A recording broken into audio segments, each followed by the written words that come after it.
Howdy, Halo fans. Welcome to another episode of the Hiti Halo Hot Take Hoedown. With me, as always, the Lonestar Halo Fernando himself. I, of course, am Vince, the Angels Cowboy. Today, we are going to talk about a certain player who is a fan favorite here in Anaheim. And is he a top 5 player at his respective position? Fernando and I will have more of that coming right up.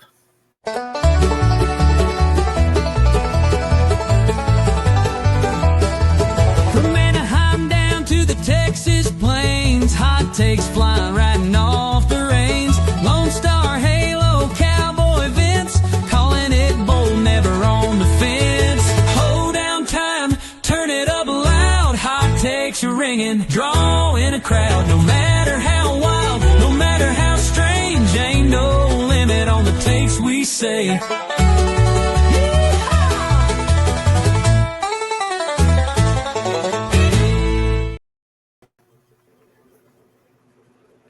How's it going, everybody? Welcome to this week's episode of the Halo Hot Take Hoedown, courtesy of Halos of the Infield. Me, of course, as Vince said, the Lone Star Halo. We got Cowboy Vince. Make sure you follow us on all of our social medias.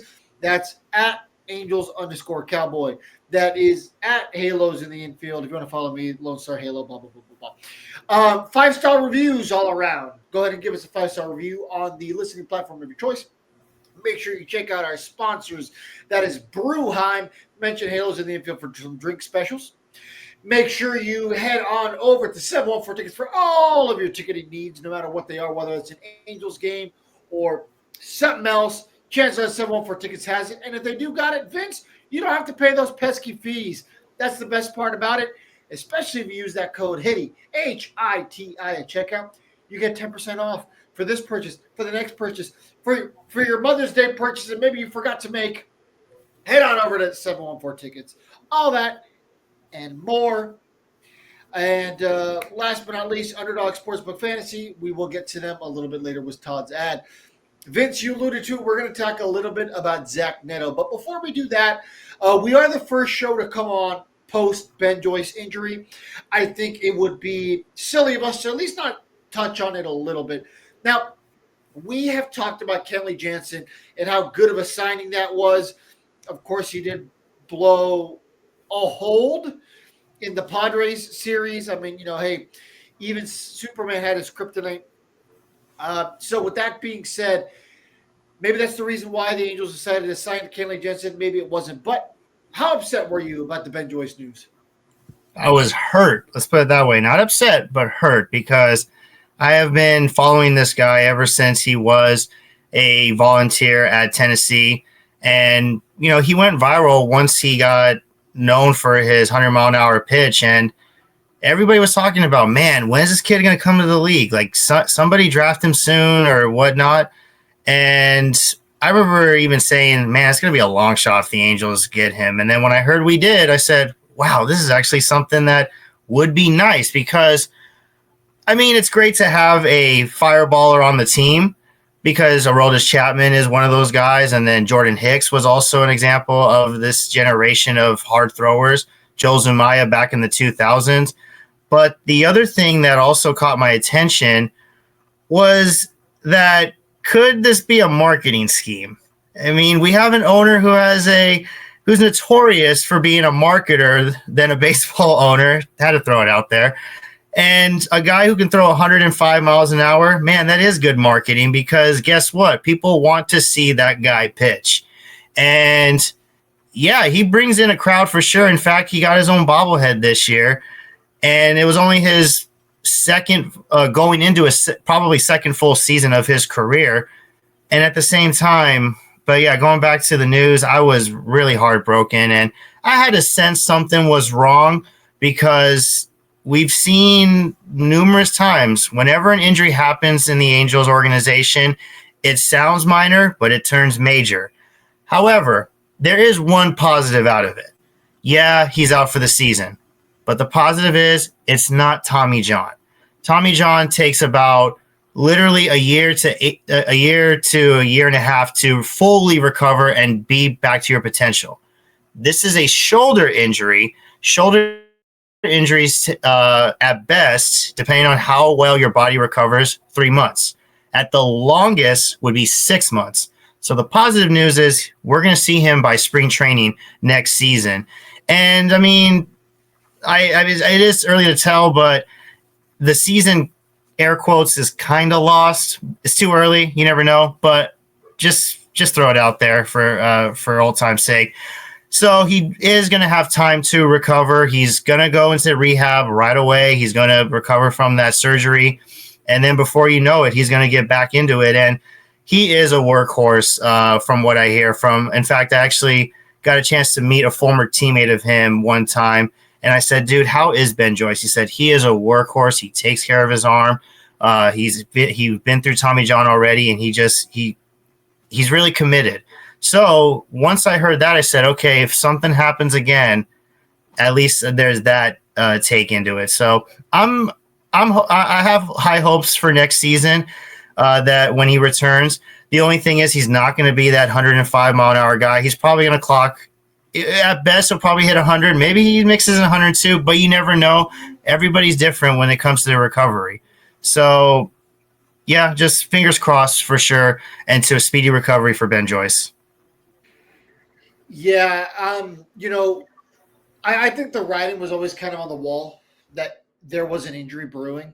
He got shut down for inflammation in his shoulder last year, and now he obviously got injured pretty early on, pretty quick into the season. So I think it unfortunately was inevitable. We've alluded to it on the network a couple times. I mean, we alluded to it on the tweet earlier. I got a call this morning, and I was told, like, hey, did you hear about Ben Joyce? And I was like, nobody talking about. Well, the organization is going to come out and say that he had season-ending surgery and he's done. And no, at the time I didn't know. So it's funny enough, I messaged my buddy who normally gives us breaking news, our guy on the inside. And for once, I actually broke something to him. So he was like, really, what? He asked me if his arm went boom. And I was like, oh, I don't know. Something went boom, and not 5 big booms. But it was an unfortunate boom. So, the writing was on the wall. We all kind of knew that there was something brewing. I mean, the thing is, and the unfortunate thing with this organization is there's been a real severe lack of transparency, right? Somebody gets hurt, and then there's always this couple week, maybe 2 to 6 week period that people go through where they're on the 10-day IL. Maybe they get 2 or 3 more times the ball gets punted. And then for whatever reason, they always end up on the 60-day IL. And then we always know what that means, right? Right now, a lot of people are worrying, well, is that where Trout's going? I mean, that's not me jinxing it. That's just me, what the pulse is on Twitter. Don't believe me, check the tweet we made. Half the responses were Ben Joyce was going to get shut down for this season. You guys were right. And the other half of the people were, well, Trout's going to get shut down for the season. No word on that yet. Nobody's told me anything. The beat reporters haven't reported anything. But I'm sure naturally that's where the rumblings are going to go now, right? So let's hope that Trout's able to progress. Let's hope that Trout's able to come back. But as of right now, the big news is Ben Joyce shut down for the year. Maybe long-term, this is a good thing, right? Because a lot of times people are trying to put a bandage on a gun wound, right? They have a severe injury, whatever that is, a high-degree ankle tear, ankle twist, ankle sprain, whatever. They broke their ankle clean. Whatever the severity of that particular injury is. In this case, it was a shoulder. Sometimes you can't just keep resting something. Sometimes it is just a cortisone shot. Sometimes it's more to that. In some cases, surgery leads to a quicker recovery and perhaps a more long-term permanent fix. Because at the end of the day, look, when you get surgery, no matter what, no matter which way you slice and dice it, no matter which way you rehab it, anyone who's had major surgery knows it's never going to be the same, right? You can't do what the good Lord made in the first place, but doctors can sure try to recreate it. So with that being said, this could potentially be, I don't know, what's the proper term? I mean, we're not putting Band-Aid on a gun wound. hey, we're taking the bullet out at least, and we're going to super glue it together, Vince, and hopefully this time it works. That's probably the best way I could put it. But, unfortunate news for Ben Joyce for sure. Good guy. He's been on the podcast many times. Fans love him for a reason. We wish him a speedy recovery.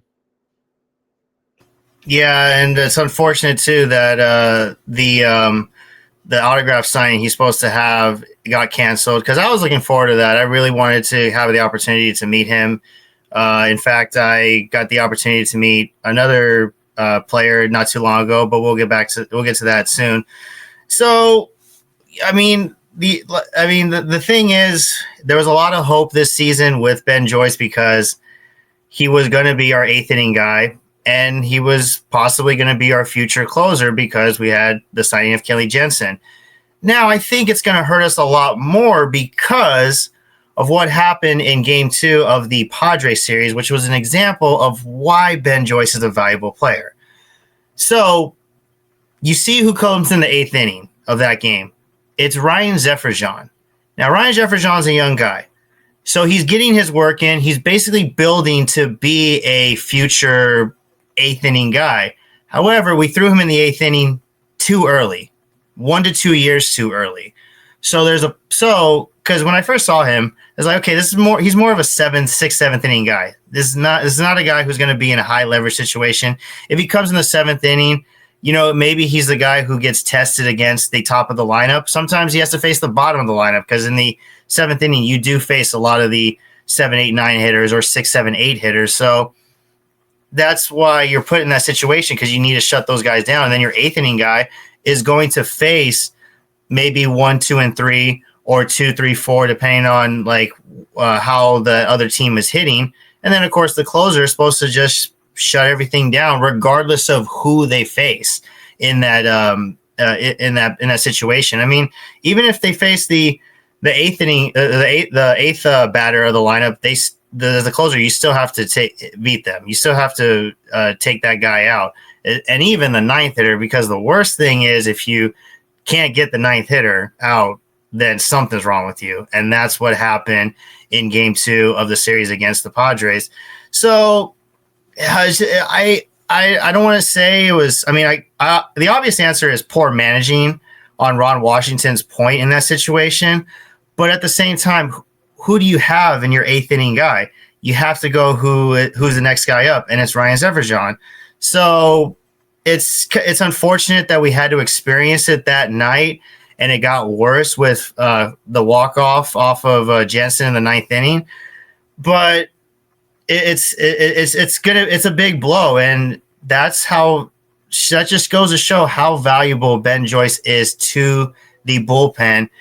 And now the question is, we talked about it a couple weeks ago, the whole closer by committee doesn't work. Well, guess what? We're in a situation where the eighth inning guy by committee is going on right now, because we don't have an eighth inning guy right now. Now Ron Washington is going to have to play a carousel with the eighth inning pitchers, and it's up for grabs for anybody. And if anything, there is one hope is Ryan Zefferjan does improve and say, you know what, I'm ready to take this challenge, and then improves in the months coming this summer, hopefully, or somebody else steps up, or maybe a rookie down there in AAA just lights it up and says, look, I think I can do this, or I know I can do this, and have that confidence. Because right now, I don't feel any confidence in the bullpen, and I don't think the bullpen pitchers themselves have much confidence, especially when poor defense was the main reason behind that loss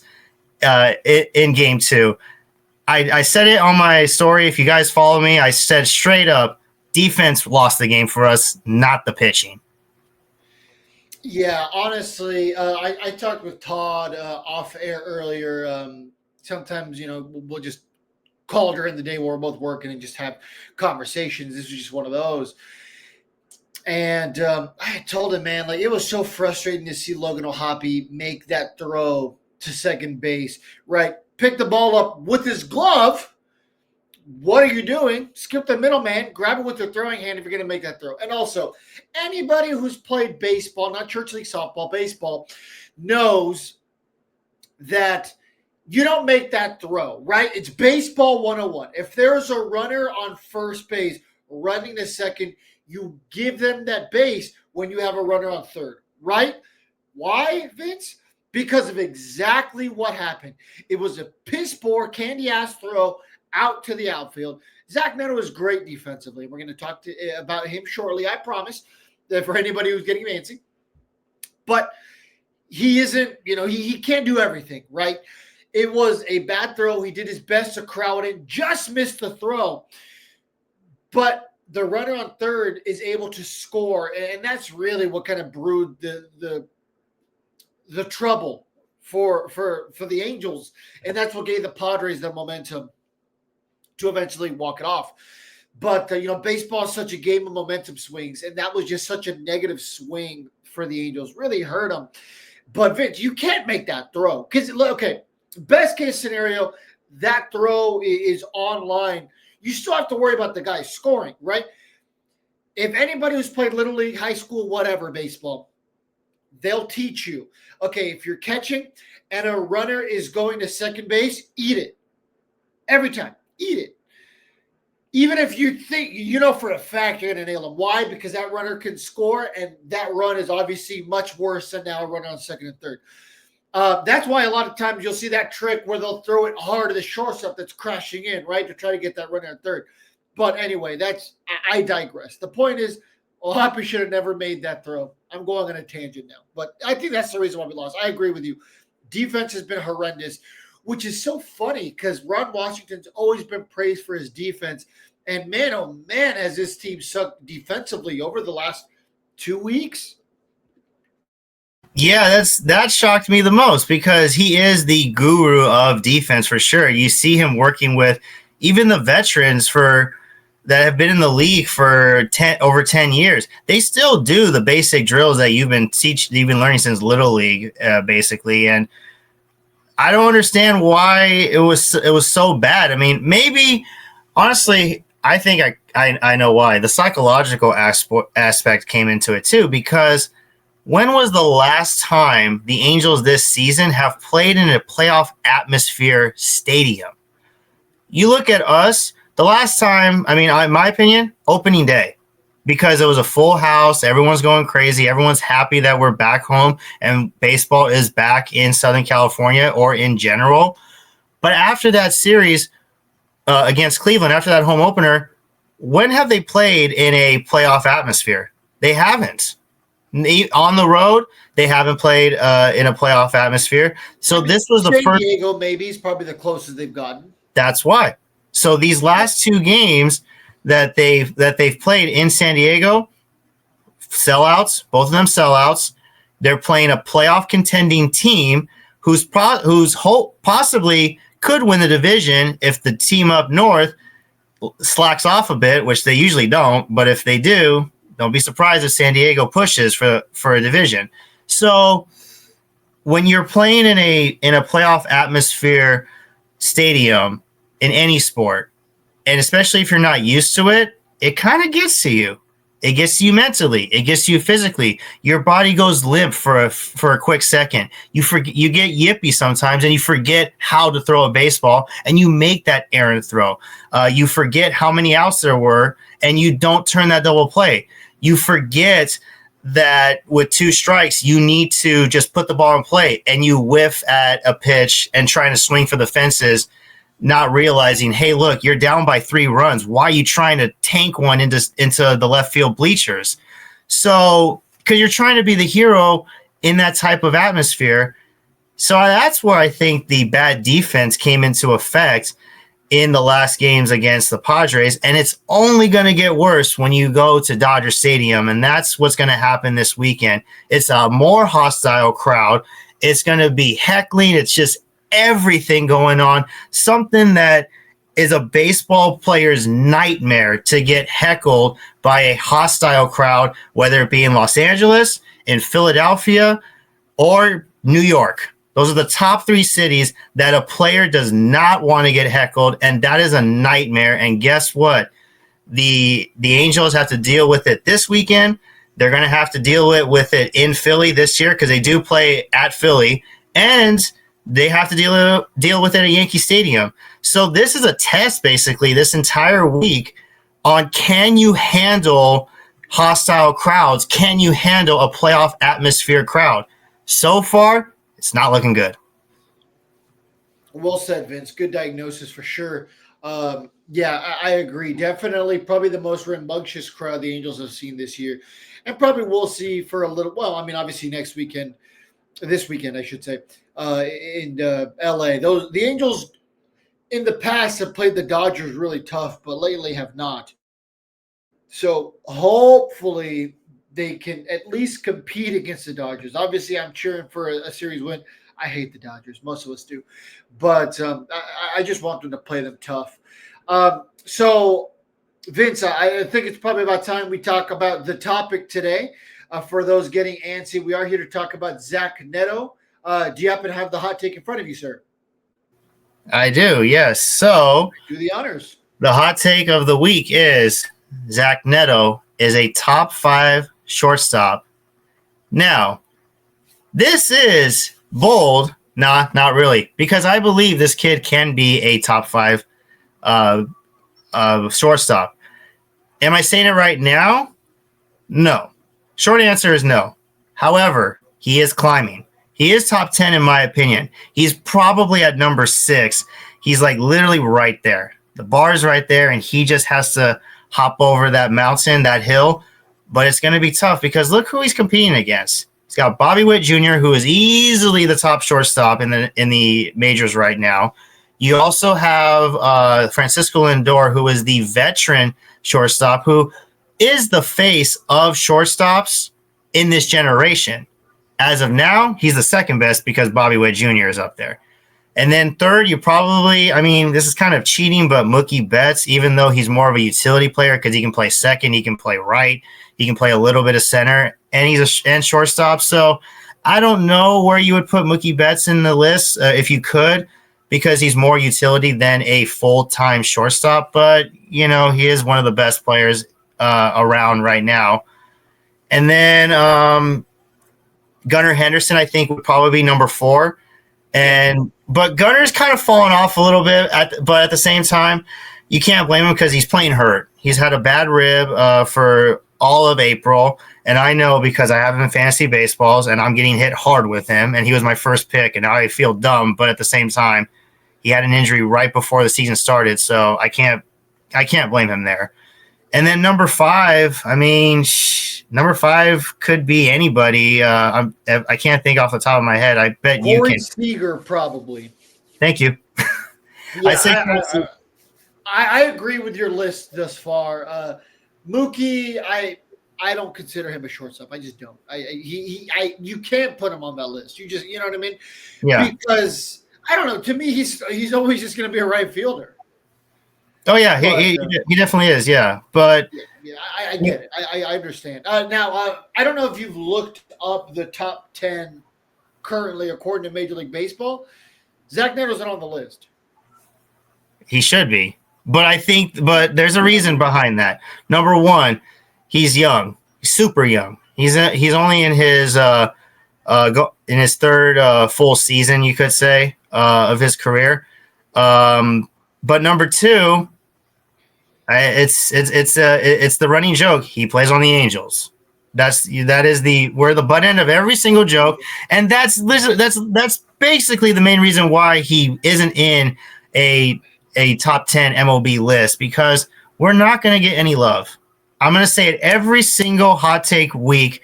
We don't get love, and there's a reason why. We're the laughing stock of the league right now, and Mike Trout is basically putting us on the map, but when Mike Trout does something, that's when we get on. Anybody else does something, nobody cares. Taylor Ward hits a grand slam against the Padres. Everyone, MLB literally said, that's cool.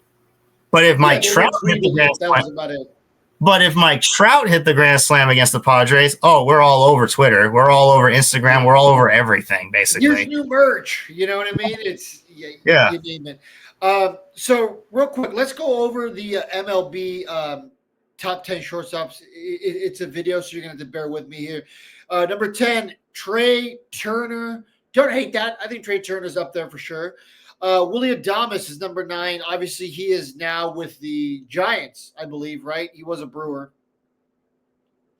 Ellie De La Cruz is number 8. I think he's another guy who's kind of disrespected. I think people know he's a good player, but I think he should be in the top 5. I like Ellie De La Cruz. Carlos Correa at number 7, according to MLB. I don't like that. I think that's a little too high praise.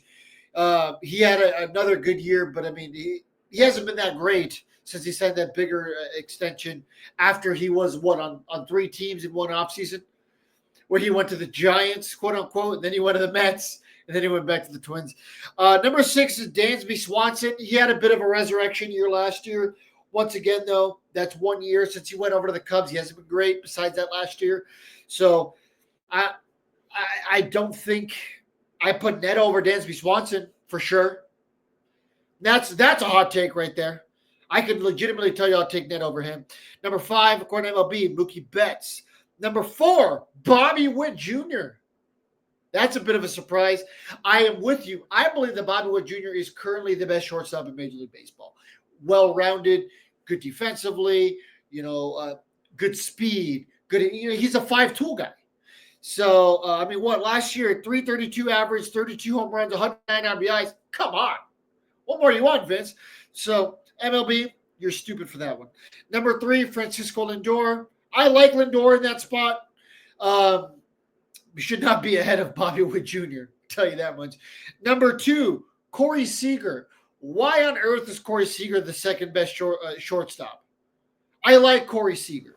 I always did, even when he was a Dodger. I'll admit that. I'll tell you why. He's got 2 rings, number 1. And number 2, he's playing on a tremendous Texas lineup. Okay, yeah, but what's his average right now? I don't even think he's hitting his weight. But how was he last year? Because you got to remember, when MLB does these lists, they look at last season too. And that's what they incorporate going in, basically. I should know Corey Seager's stats. I mean, I go to enough Rangers games. I need baseball, folks, and that's all I got out here. Yeah. Okay. Well, all of a sudden he's turned it on. He's batting 300 right now. Okay. Because I was at a game when they were playing the Rays. So, it was like 2 weeks ago. So he broke out of his slump, basically. Yeah, he was doing pretty bad there. Last season, he batted no, that's not his average. I'm looking at his advanced stats. Sorry, folks. We're not perfect here. No, but it makes sense, though. It makes sense. 278 last year, Vince. Yeah, but he had an injury-prone season, too, I would say, a little bit. So, but he's an injury-prone, and you have to take that into account. He's an injury-prone, period. And for the record, while I'm on the thought, Gunnar Henderson, according to MLB, is the number 1 shortstop in Major League Baseball. Don't like that either. Honestly, I'm taking Bobby Witt Jr. right now 10 times out of 10 instead of Gunnar Henderson. Hey, don't get me wrong. If we're doing a fantasy draft, and we're early on and Gunnar Henderson's available, I'm going to take Gunnar Henderson respectfully over Zach Neto. I love Zach Neto. I'm not saying I regret having him. He's my favorite Angel currently. But let's be honest. Are you taking Zach Neto over Gunnar Henderson if you have no emotional attachment to either guy? You're taking Gunnar Henderson. I did. I mean, exactly. It's not a bad decision. I mean, he's a power hitting guy, and he's playing in Baltimore where his lineup, he has a lot of protection in the lineup for sure, but he also knows how to get on base, and that's what's going to help you. He can get first inning home run. He can do that. So he'll give you home run points in the categories. He's a guy that can hit doubles and triples. But, I mean, like Bobby Witt Jr. was like number 2 on everybody's list when it came to fantasy. He was a second pick, I think, in like every single draft. And then Gunnar was somewhere like at number 7 in their draft picks. So, I mean, Zach Neto will be that guy, I believe, in a couple years. It's just a little bit too early. I say he can probably crack the top 5 next season. In my opinion, he's probably number 6, but he's undervalued because of the team he plays for and the lineup he plays with. And yeah, go ahead, Fernando. I want to hear this. What were you gonna say? I was saying I keep accidentally booting the screen off. That's why I have to keep thinking back so quickly. Oh, gotcha. Okay. Just for the sake of prosperity, I also brought up the Fox Sports list, and it's a little different, but I think you and I will probably agree with this one a lot more because that MLB one was not very good in my opinion. Well, MLB is a little East Coast bias, so That's fair. yeah. According to Fox Sports, number 10, Dansby Swanson. I think that's a little bit more appropriate for Dansby Swanson. Number 9, Trey Turner. I don't hate that at all. Number 8, Willie Adames. Same thing. Don't hate that. Number 7, Carlos Correa. I would probably switch those two at least. Ellie De La Cruz at 6. Same thing. I think maybe he should be in number 5 because number 5 is Corey Seager. Number 4, Mookie Betts. You guys already know how I feel about that. Number 3, Gunnar Henderson. Number 2, Francisco Lindor. And number 1, Bobby Witt Jr. I have a much easier time agreeing with this list. Is it perfect? But I can see the thought process here. With that MLB list, it was just terrible almost through and through. Yeah. Well, the other thing, too, you look at Bobby Witt Jr., is that he is a guy who can hit. He's basically a human cycle, as I call him, because he can, if he can, he could probably hit 2 cycles in 1 week, or, in a way, or he literally hits for the cycle in a series. He plays a 3-game series. It's like probably hit a home run 1 game, then he'll have like 2 doubles another game, and then a triple and a single on game 3 or something like that. And I think this guy could be a Triple Crown threat in the future. However, it's kind of hard hitting 40 home runs as a shortstop because shortstops don't hit 40 home runs. If anything, shortstops used to when we were growing up. Yeah, but I mean, a couple of them probably would do it now. I mean, like Lindor probably could have been close to that, but at the same time, as a shortstop, you're not bred and you're not trained to hit 40 home runs in a season. You're made to hit at least 20 to 30. That's been your range. And Zach Neto is a guy who is a 20 to 30 home run range, in my opinion. So if he keeps it up, I mean, he's not the biggest guy, but we have the weight rooms. We're in the generation of home runs come out of the weight room. You can thank Bo Jackson for that, because back in the days of the golden age of baseball during the 60s and the 70s and the 80s, especially. Well, I mean, not the 80s because that's when Bo came in. So yeah, the 60s and 70s, weights were a no-no. Weights were bad for baseball because guys were getting injured a lot. It's like, no, you don't want to risk the injury and stuff. And plus it's going to mess up your swing because you don't want to be bulky and things like that. But what Bo noticed is that, yeah, you can get bulky, but here's the other part. You also have to be flexible. So what Bo was doing is he was doing exercises. Yeah, he had his football exercises, but he was mixing in flexibility and mobility exercises so he can put the torque into his hips, put the torque in his upper body, and be able to fling the bat, basically buggy whip it, and then hit balls out of the park. And once players started doing that, then the weightlifting program started coming in.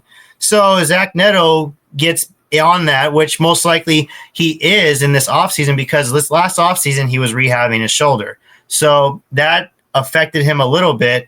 And now the shoulder's 100%. So he's feeling pretty good.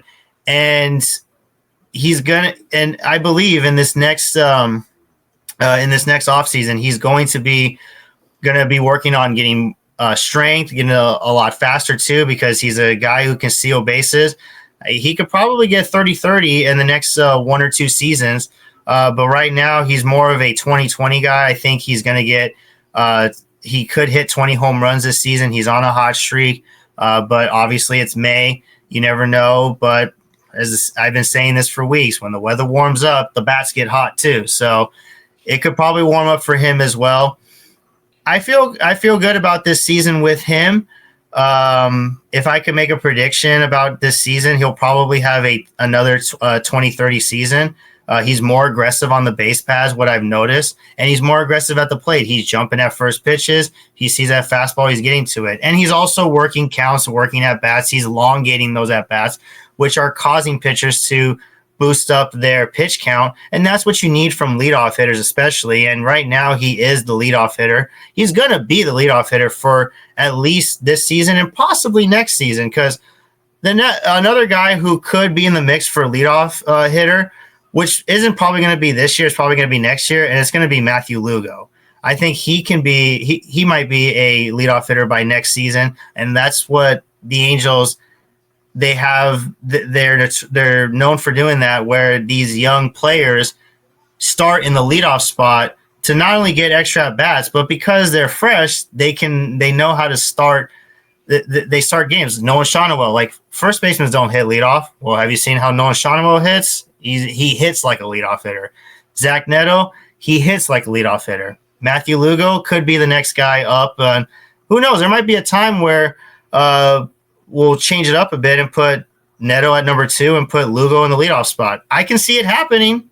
It's probably not going to happen until like June or July, but that'd be pretty nice. I would really like to see that right now. But obviously, we're talking about Zach Neto. Yeah, in about 2 seasons, he's going to crack top 5, in my opinion. I think he'll probably get some respect next season. Maybe he'll get number 8 or 7, I think is the range. But I believe he's number 6. Yeah, so what I want to say about Zach Neto is this is a guy who, it feels like he's been here for a while, right? You already kind of alluded to it. I mean, this is his he's only been here for this is his 3rd season? He got drafted in 2023. Let's all remember that, right? And he got rushed up pretty quickly, right? Because the Angels were still trying to contend that year, right? They saw Ohtani. They were trying to get into the playoffs. 2024, last year, that was the first year with post-17. So with that being said, there was no expectations. It would just kind of go out there, hey, this guy's part of the young core. This guy doesn't even have 300 games under his belt yet. He doesn't even have 270. So with that being said, this is still a young cat. A lot of us forget that, because in terms of leadership, he has one of the strongest voices in the organization right now, right?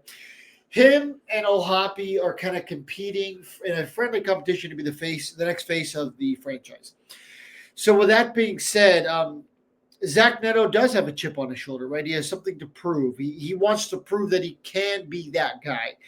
And the difference is Zach Neto was drafted by Perry Manazian, right? That is kind of Perry Manazian's like feather in his cap, because Lord knows he doesn't have a lot of them.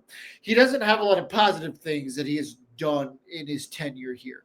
So with that being said, Zach Neto is kind of that guy, right? He's great defensively. He's good at getting on base. He's fast. He's able to steal bases because of that. So all of that contributes Zach Neto to being a young, exciting piece to this puzzle. So I'm excited to see what Zach Neto can do in the future. Now, according to that list that we just alluded to, he's number 12. So he's just shy of top 10. I'm with you personally. I think he's probably like 6 or 7. Now, the difference is, are we a little biased? I mean, maybe to an extent, but also we see this guy day in and day out. Over on the East Coast, they're not seeing a lot of Zach Neto, right? So with that being said, they don't really see the plays he makes defensively routinely, right? He makes them look easy. They don't see all those stolen bases. They might be able to see 30 stolen bases on their iPad or on paper, but they don't see how that changes the course of the game, the way the game plays out. Sorry. But you bring up a good point. The biggest issue with Zach Neto is that he's on the Angels. I guarantee you, if this guy was a Yankee, he'd have a lot more eyeballs on him, right? That's just how the East Coast bias works. So because of that, he's kind of SOL for being out of that top 10 list. But I do see an avenue where in the next 2-3 seasons, he has that notoriety. All the kids are loving Zach Neto because now his face is out there. They want to be him on MLB The Show. Maybe he has a Diamond Dynasty card on MLB The Show. That's what kids will look at. So things like that will help put him on the map, and things like that will help him start earning that honor of being a top 5 shortstop. I believe he's well on his way. I'm very excited to see what Zach Neto can do. Is he there yet? No. This might be the first time where we've had a hot take that we're both saying, no. But, that's why it's a hot take show. It did get a lot of engagement, so we appreciate you guys for that. Speaking of engagement, make sure you follow us on our social medias at Halos and Infield. We do the hot take once a week. We post a Halos and Infield question of the day about 4 to 5 times a week. Make sure you interact with those. We love seeing your responses. Your response could potentially get you on the show. If you have a hot take for us, message us at Halos and Infield, message Vince, or message me on my Lone Star Halo account, or like I said, Vince at his Angels Cowboy account. Besides plugging your socials, Vince, do you have anything else for this week? Yeah, I just want to mention thank you, OC Dugout, for hosting that autograph signing with Zach Neto. I got the opportunity to go to that autograph signing, and it was great to talk to him. I know it's for a short period of time, but it is worth it. I got a baseball signed for myself, and I got 2 baseball cards signed for my nephews. They love him, and they love him and O'Hoppe. They're their favorite players, respectively, and of course Trout. But I figured, you know what, this would be great for them. So they loved their gifts for my nephews, and also I did get to ask him a question. If you want to know the question, go to my social media. Just check my Instagram. I'm not going to spoil it. Go look for it yourself. And if you know me, you probably know the question I asked. It's my favorite question, and hopefully it's the question that makes me go viral. But other than that, it was a great opportunity to see him. And I do want to say this really quick. It's going to be short. We do play the Dodgers this weekend, and I do want to mention, what is your favorite Angels-Dodger moment? I'll tell you mine first. It was in 2019. It was the game where Cole Calhoun threw out Cody Bellinger at home plate at Dodger Stadium. I was at that game, and I was just so ecstatic. There was Mike Trout's 454-foot home run that he hit in the second deck of Dodger Stadium. That was so loud that it echoed across the stadium, literally. And I didn't think it was out. I was like, is that a foul ball? And all of a sudden I see him rounding and said, oh, crap. So that was pretty neat. And for Calhoun to throw out Bellinger, basically, and I remember a fan next to me, he just looked at me and said, don't test that arm. Don't test that arm. I got it on video. And you just hear my reaction in the back, just yelling, let's go. And it was a sweet moment for sure. And I'll never forget that day. Fernando, what do you got? Yeah, Cole Calhoun used to hate the Dodgers in theory because he played again. He played like a Hall of Famer for all those freeway series. All right, so for me, that's an easy one. So it was 2017, and I was at the stadium. You know, I had my season tickets in right field, and Cameron Maybin was up to the plate in the bottom of the 9th inning, struck out swinging. And I remember yelling. He struck out swinging. He fell to his knee, and he just kind of shook his head. And I was like, run to first base, dumbass. Yasmani Grandal took his time, you know, like you should, right? Because he wasn't trying to run. He was literally walking to first base. And he patted his glove about 2 or 3 times. And I was like, oh, don't do that. Don't do that. And then Cameron Maybin took off. Yasmani Grandal was like, oh, crap. You know what I mean? Chucked the ball, and it went straight into right field. And Ben Revere scored.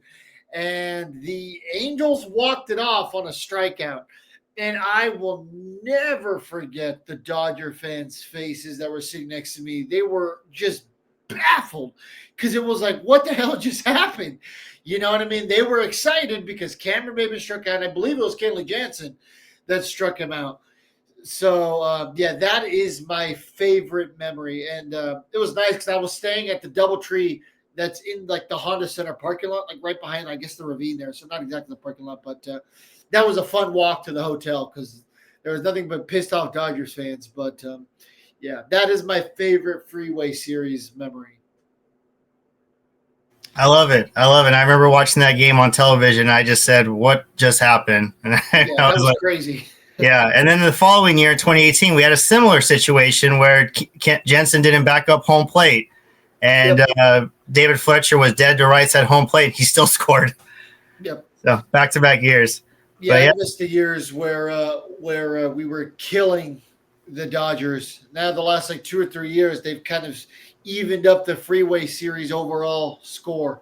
So Angels players got to step up because – to us, that's our World Series. I know that's what Dodger fans clown on us for, but it's true. You know what? I don't care. I'll admit it. That's our World Series. I don't care if we don't make the playoffs right now because we're not going to. Let's call it what it is. Like you said, it's kind of already a lost season.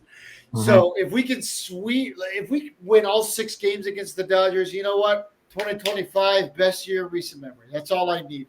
It's kind of like the Michigan-Ohio rivalry, right? Yep. You ask a Michigan fan, hey, you guys lose every single game of the year, but you beat Ohio State, every single Michigan fan and vice versa, every Ohio State fan would say, deal. So that's what it is for us. You know what? We're not going to make the playoffs. It's fine. But if we sweep the Dodgers all 6 games this year, deal. I'll take it. Exactly. But, but on behalf of all of us here at Halos in the Infield, thank you guys so much again. Thank you to our sponsors. Make sure you check them out. Make sure you mention Halos in the Infield or use the code Hiti for 714 tickets. Make sure you follow Vince on his socials at the Angels_Cowboy. Make sure you follow us at Halos in the Infield. We thank you guys for your support, and we will see you guys next time. Y'all be good now. You hear?